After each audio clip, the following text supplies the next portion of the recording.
टाकीवर ये भेटू, टाकीवर उतरायचंय, टाकीवर जाऊन भाजीपाला घेऊन ये. होय, ही माझीच ओळख.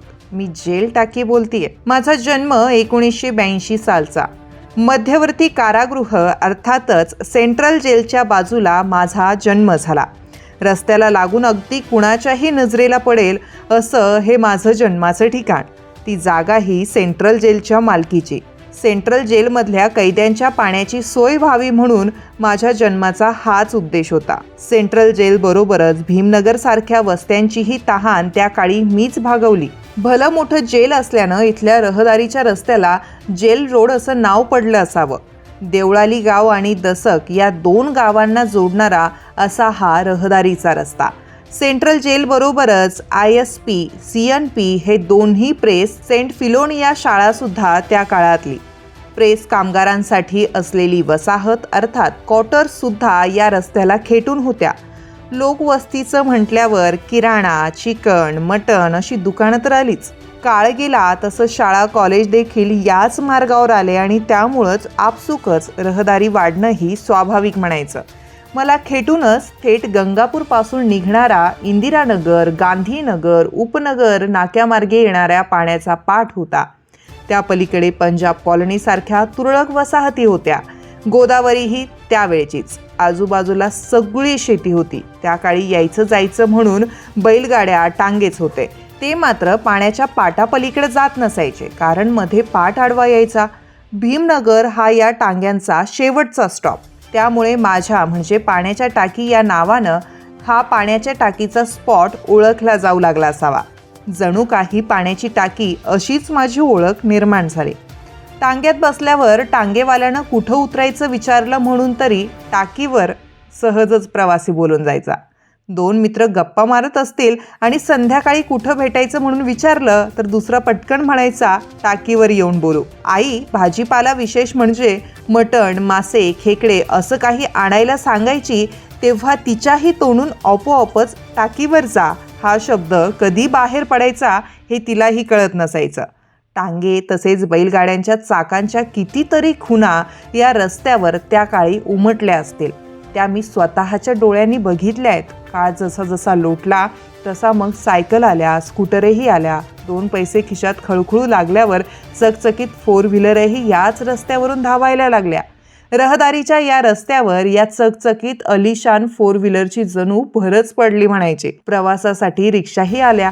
कालांतराने त्या तर प्रवासाचं प्रमुख साधनच बनल्या म्हणायच्या. बैलगाड्यांपासून सुरू झालेला हा प्रवास 4 व्हीलरपर्यंत नाही तर मालवाहतूक अवजड गाड्यांपर्यंत येऊन थांबला. कालांतराने काय तर कंटेनरचीही त्यात भर पडली. बैलगाड्यांपासून सुरू झालेला जेल रोडचा हा सारा प्रवास याची देही याची डोळा अनुभवला असं म्हणायला हरकत नाही. मी केवळ पाण्याची टाकी नव्हते तर जणू आठवणींचं भांडारच होते. टाकीवर उतरायचं, सरळ यायचं, शेलाराच्या गोठ्यापुढं आलं की आपलं घर असं कुणीतर आपल्या घराचा पत्ता सहज सांगून मोकळं व्हायचं.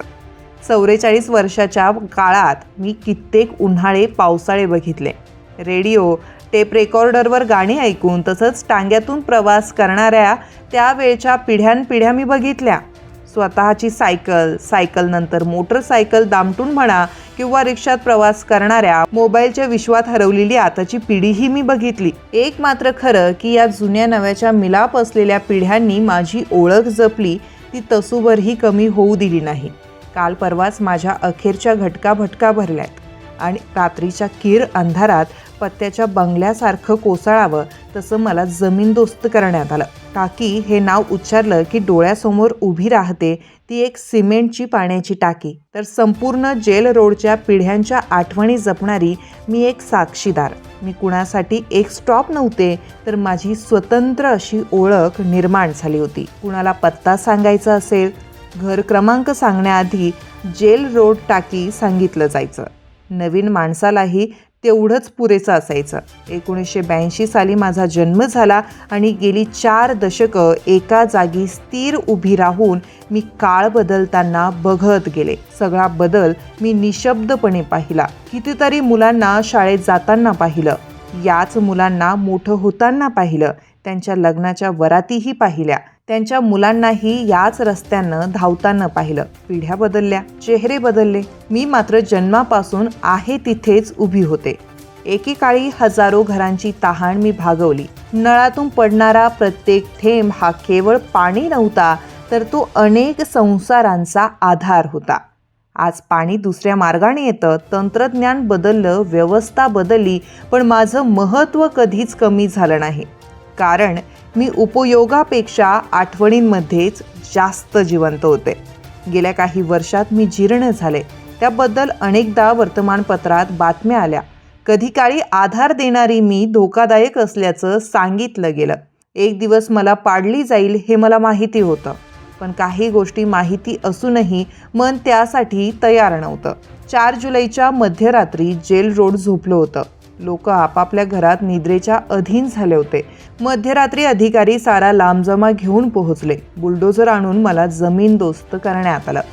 सकाळी डोळे उघडले, सोशल मीडियावर व्हिडिओ व्हायरल झाले आणि लक्षात आलं जेल रोडचं एक युग संपलंय. आज त्या जागीकडे पाहिलं की रिकामीपण जाणवतं. जणू एखादा जुना वडीलधारा माणूस घरातून कायमचा निघून गेला. मी टाकी नव्हते, अनेक आठवणींचं घर होते. मी दिशादर्शक होते, मी ओळख होते, मी भेटीगाठींची खूण होते, मी पत्त्याची पहिली ओळ होते. या सर्वात महत्त्वाचं म्हणजे पिढ्यानपिढ्यांच्या बालपणीची कायम उभी असलेली साक्ष होते. आज मी नाही, उतरल्या त्या फक्त खाणाखुणा. पण हाकेच्या मनातली जेल रोड टाकी कधीच पाडली जाणार नाही. कारण काही वास्तू सिमेंटच्या नसतात, त्या आठवणींच्या पायावर उभ्या असतात.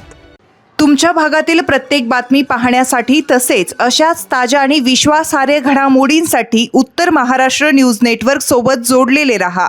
सोबतच फेसबुक, इंस्टाग्राम आणि यूट्यूबवरही आम्हाला लाईक आणि शेअर तसेच सबस्क्राईब आणि फॉलो करायला विसरू नका.